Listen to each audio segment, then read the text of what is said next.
Então, eu estou aqui com a professora Michele Maria Stakonski-Seknel, professora da UNESCO, coordenadora do curso de Ciência da Religião, recém-doutora, defendeu o doutorado recentemente em História pela UDESC, e prêmio Menção Honrosa Tese CAPES 2022.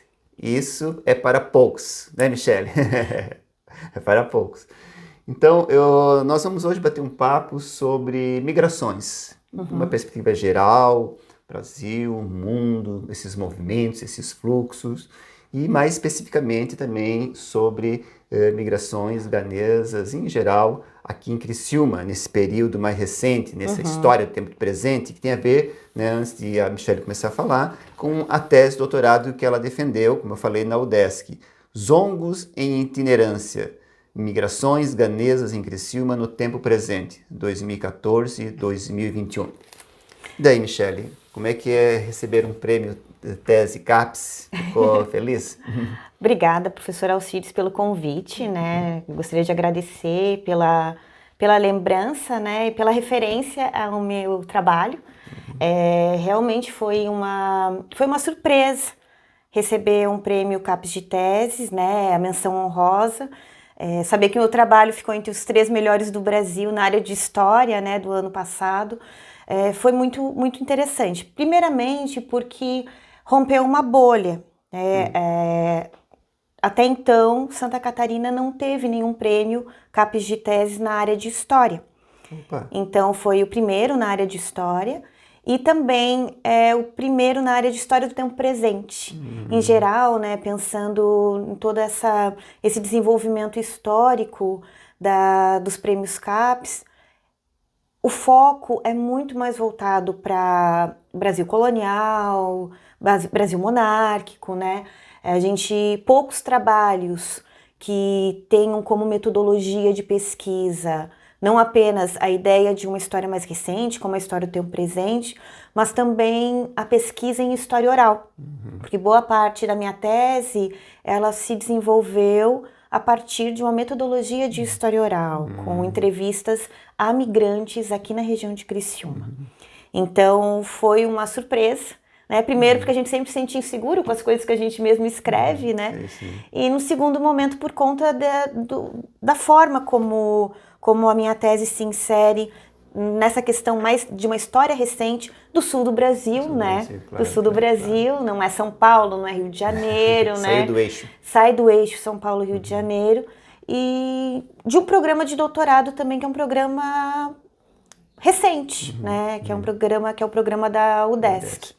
Então, Só foi para bem interessante. esclarecimento, Michele, porque a gente aprende em geografia lá, a diferença entre imigrante, certo. emigrantes, migrante, e agora parece que chamamos todos de movimentos migratórios. Isso. Por quê? Que abandonou-se esses conceitos? Não, esses conceitos, eles são importantes no sentido da direção do fluxo, Aquele que sai e que entra, O imigrante e o emigrante. No entanto, eu trabalho com um teórico que é o Sayad, que diz que a migração, além de ela ser um fato social total, que envolve não apenas a questão do deslocamento, mas também deve ser analisado por várias ciências, como a geografia, a história, a sociologia, a antropologia, porque os deslocamentos envolvem uma série de contextos e impactos diferentes, mas não apenas na sociedade de recebimento ou na sociedade em que o migrante sai. A migração, o migrante, ele impacta tanto se ele for considerado imigrante, aquele que chega no país, como no país que ele sai, onde ele é emigrante. Sim. Então, por conta dessa dupla característica do deslocamento, desse impacto desse sujeito, tanto no país que ele deixa, quanto na região que ele chega, é que a gente opta por falar migração. Porque quando a gente fala da migração, a gente está falando de um fenômeno de deslocamento, que não rompe, porque o migrante... lá pela década de 70, né? A gente tem uma discussão de que o migrante, ele, a partir do momento que ele vai para um outro determinado local de acolhida, ele rompe seus laços, né, com o local de origem. E nas nossas pesquisas não é isso que a gente percebe. Os migrantes, eles são transnacionais, eles continuam criando laços, então continuam impactando. Então, apesar de utilizarmos, né, como uma identificação de quem entra e quem sai, principalmente em questões de censo, né, em questões demográficas, é importante saber quem é imigrante, quem é emigrante. Quando a gente fala de estudos migratórios acadêmicos, a gente prefere utilizar o termo migrante. Mas isso baseado em alguns autores, né? Claro. E no caso estou me baseando no Sayad. Michele, vamos dar uma de cartesiana agora, vamos do geral para o particular, pode ser? Mas Ótimo. Geral, e mais o tempo presente. Certo. Bom, começando geral, né? Pensando um pouco em Europa, né? Tu fizeste parte do teu doutorado, fizeste em Paris, né? Sim. Então tu também viu um pouco disso, né? Sim. Eu também estive recentemente agora em Paris e saí do aeroporto Charles de Gaulle e peguei um trem lá, a linha B, que vai até o centro, até a Garagem Norte. E naquele trem ali, eu tinha, naquele vagão, eu e uma italiana éramos únicos, digamos, brancos, digamos, Sim, porque era impressionante, fiquei impactado. Cheguei mesmo na estação, parecia assim, eu não entendia aquilo, né? Parecia que eu estava numa cidade de um país africano, né? De tantos imigrantes, muito mesmo. Mas também foi só sair da estação, andar uma quadra, 2 quadras, todos desapareceram. Todos desapareceram. Então, eu queria que tu falasse um pouco sobre isto, né? Essa coisa mais geral entre migração, xenofobia e segregação social. Porque e depois, a hora que o meu hotel ficava perto ali da ópera, daí mesmo não tinha mais, né? Não tinha mais. Daí mesmo era outro mundo, né? Na estação era no vagão era outro, nas ruas era outro. Então... Bom, as migrações africanas, elas são um fenômeno que não é apenas recente, né? A gente tem migrações africanas, uma diáspora africana que tem centenas de anos.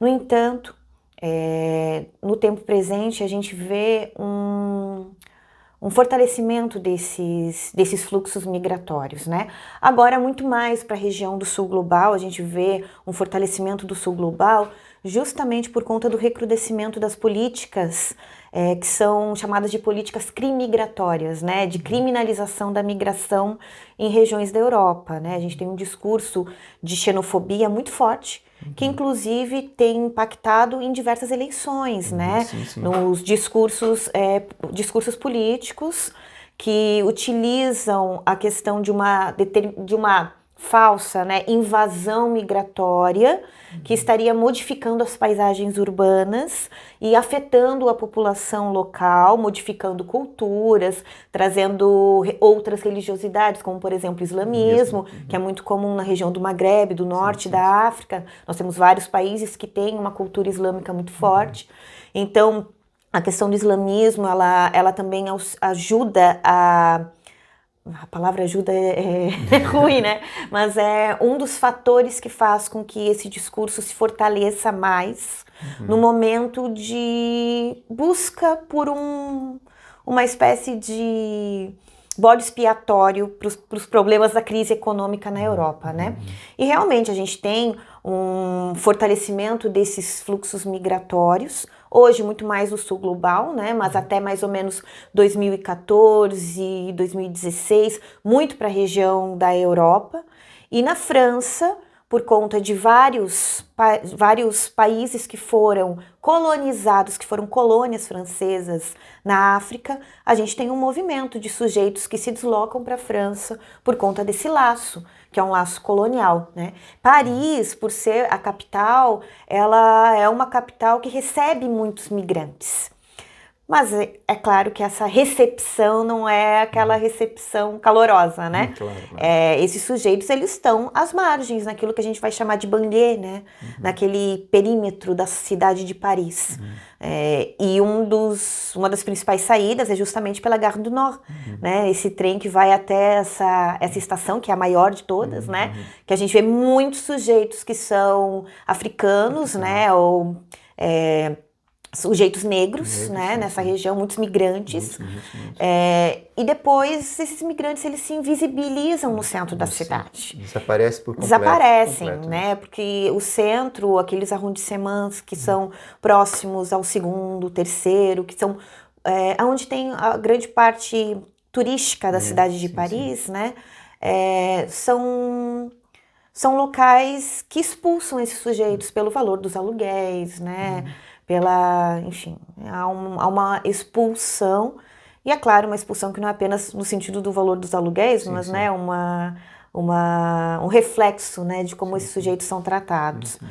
Então a gente vê muito mais migrantes, não apenas migrantes africanos, mas também migrantes latinos. Migrantes asiáticos, né, do leste asiático, muito mais na região das banlieues, né, muito mais na região do perímetro, para outras cidades ao redor de Paris. Fora da ilha de Paris. Isso, né? O que é comum em várias cidades, várias né? cidades também, né? Aqui, por exemplo, em Criciúma, né? A gente tem uma... Vamos chegar já em Criciúma. Então tá bom. Mas olha só, então, descendo do nosso funil, e o Brasil? Certo. Né? Eu vou dizer, pelo tempo que eu vivo no Brasil, o que eu venho observando mais, né, os movimentos migratórios, claro, eu sei que historicamente, né, tem a presença de bolivianos em São Paulo, já era, né, acho que dos anos 80, 90, mas podemos definir isso mais ou menos, né, bolivianos em São Paulo, depois vem o grande fluxo de haitianos, depois em função da Copa, os ganeses, né, e por fim agora os venezuelanos. Como é que tu vê esse movimento migratório no Brasil? O Brasil, ele nunca foi considerado um grande receptor de migrantes no tempo presente, né? Se nós compararmos os índices de migração, que são índices difíceis de ser analisados, porque nós contamos apenas com uma migração documentada, que é aquela que passa pela fronteira, pela Polícia Federal, que recebe a documentação, né? E boa parte dos fluxos não são documentados. Então a gente tem alguns dados que a gente consegue aproximar, e hoje a gente tem cerca de 281 migrantes, segundo o último relatório da Acnur, né? Das tendências globais. Nós temos 281 pessoas que estão em deslocamento fora das suas fronteiras nacionais. 281 pessoas? 281 milhões de pessoas. Sim.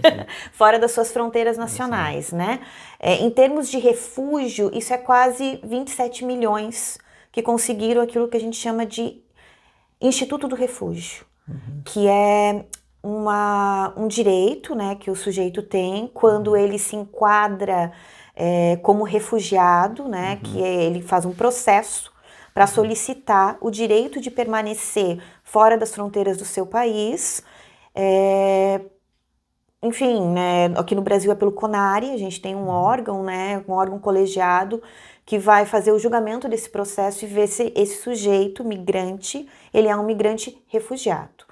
O refúgio é um instituto internacional de todos os países que são signatários da ONU.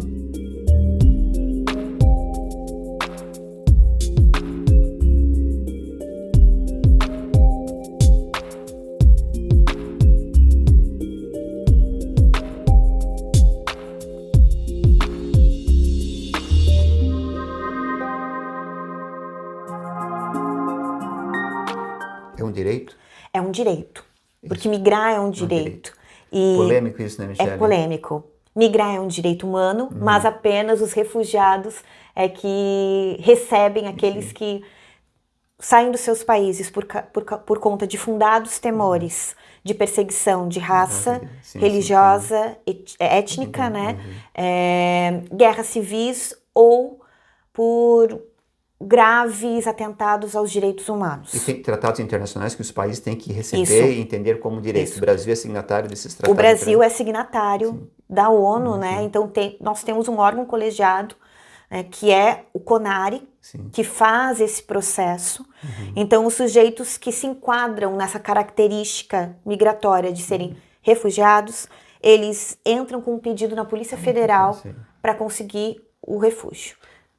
Ninguém sai do seu país por livre e espontânea vontade, né? Sempre tem um motivo, uma força maior. Assim, né? Sim, né? Porque se as pessoas tivessem uma estabilidade, um nível bom de vida, um padrão, sairiam dos seus países para viajar, conhecer outros lugares, não para, né, para de repente passar por dificuldades em outro país. Sim, né? Com certeza. Outra polêmica que eu sei também que teve no debate que teve aqui na Unesc, né, podemos considerar ilegais ou sem documentos?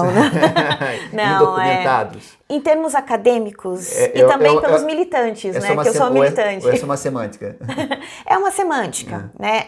É uma semântica, mas como toda semântica, é uma escolha política. É uma escolha política. Como uma militante também, não apenas como uma acadêmica. Sim.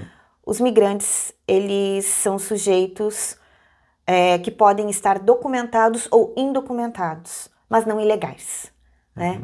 Porque a ilegalidade, ela tem o termo migrante ilegal, ela tem é pejorativo, né? Tem uma carga que relembra uma série de processos de expulsão, como aconteceu, eu até falo na minha tese, das expulsões que aconteceram em Gana na década de 60, todos aqueles que eram considerados de etnias que não eram nacionais, foram expulsos, mesmo tendo nascido em Gana, vivido a vida toda em Gana, foram expulsos, e essas práticas de expulsão daqueles que não eram considerados autóctones de regiões eram baseadas nessa ideia de ilegalidade.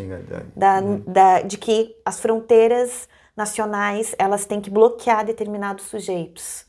Então, em termos de militância, sim, claro. Em termos acadêmicos, a gente opta por trabalhar com o termo indocumentado, porque o sujeito tem direito de ultrapassar uma fronteira, né? Tem direito de ultrapassar uma fronteira e não deveria ser ilegal. As mercadorias circulam, as pessoas também poderiam circular. Mas só que para as polícias federais de cada país, daí eles não são indocumentados, não, são ilegais. São tratados como ilegais e deportados. Exatamente, né? Se o migrante, ele entra num país e o seu visto vence. Ele sai, né? Se ele não sair, é ilegal. É ilegal, né? Para nós, indocumentado, para a polícia, ilegal. No entanto, aquele sujeito que consegue o Instituto do Refúgio, é considerado refugiado, ele permanece, ele não pode ser expulso. Porque o Brasil é signatário do Tratado da ONU. Exatamente. Então, o Brasil, ele não pode expulsar aqueles que recebem o visto do CONARE. E como que funciona, né? O sujeito, ele entra no Brasil, ele passa pela Polícia Federal, preenche um formulário, demora algum tempo até esse processo ser julgado, né? E a pessoa ser classificada como refugiado ou não. Mas durante esse período, ele recebe uma carteirinha do Registro Nacional Migratório, ou o antigo Registro Nacional Estrangeiro. É provisório? É provisório, até o julgamento. E com essa carteirinha ele não pode ser... extraditado. Exatamente, né? Com relação mais especificamente à tua pergunta, né? Desse fluxo de imigrantes no Brasil, que começa, né? A gente tem vários, né? Citaste os bolivianos, né? Em São Paulo. Nós tivemos as migrações tradicionais, inclusive aqui para a região, né? Mas dessas migrações mais do tempo presente, né? O Brasil, ele, apesar desses 26 milhões de refugiados, esses 281 milhões de imigrantes, o Brasil não é um país, mesmo com fronteiras continentais, receptor de muitos migrantes. O Brasil, ele não constava como um país dentre aqueles que mais recebem migrantes. Então, a presença de bolivianos, a presença de africanos ou de outros haitianos, venezuelanos, tem colocado o Brasil no mapa das migrações, né, em termos quantitativos, estatísticos, mas mesmo assim não figura como um dos maiores receptores. Falar de uma crise migratória, né, no Brasil é um exagero que tem muito mais a ver com a ideia de xenofobia. Impacto visual. Do impacto na paisagem urbana, principalmente se esses migrantes são latinos, né? Ou negros, né? Que enfim, que tem traços diacríticos, né? Indígenas ou negros. Isso impacta, né? Mais no discurso, mais na ideia de um conservadorismo político, do que realmente a ideia de uma crise no Brasil, né? Porque é um índice muito pequeno. Comparado com outros países. Comparado com outros países, né? Mas, enfim, a gente teve os bolivianos em São Paulo, muitos na indústria têxtil, né? Sim. E vários casos também. Muitos casos de escravidão. Escravidão moderna, né? Análoga à escravidão, né? Trabalho análogo à escravidão, muito em São Paulo. Nós temos muitos migrantes que são argentinos, aqui no sul do Brasil, né? Os paraguaios também, os brasiguaios, né? Isso, uruguaios. Nos anos 70, 80. Perfeito. Que vieram primeiro pelo leste, depois primeiro pelo oeste, depois foram até o litoral de Santa Catarina. A gente tem esse processo interno também, né? E, por último, agora, como o professor comentou, né, em 2011, a chegada dos haitianos e agora dos ganeses e, por fim, dos venezuelanos, né? São fluxos que impactaram nesses índices que a gente tem de pedidos de refúgio, né? E de ultrapassagem de fronteiras, né? Sim. Mas que, como comentei, não são fluxos assim tão intensos. Muito bem, Michele, nós vamos fazer essa entrevista em 2 blocos. Certo. Né? Esse é o primeiro, depois a gente volta para falar sobre especificamente Criciúma.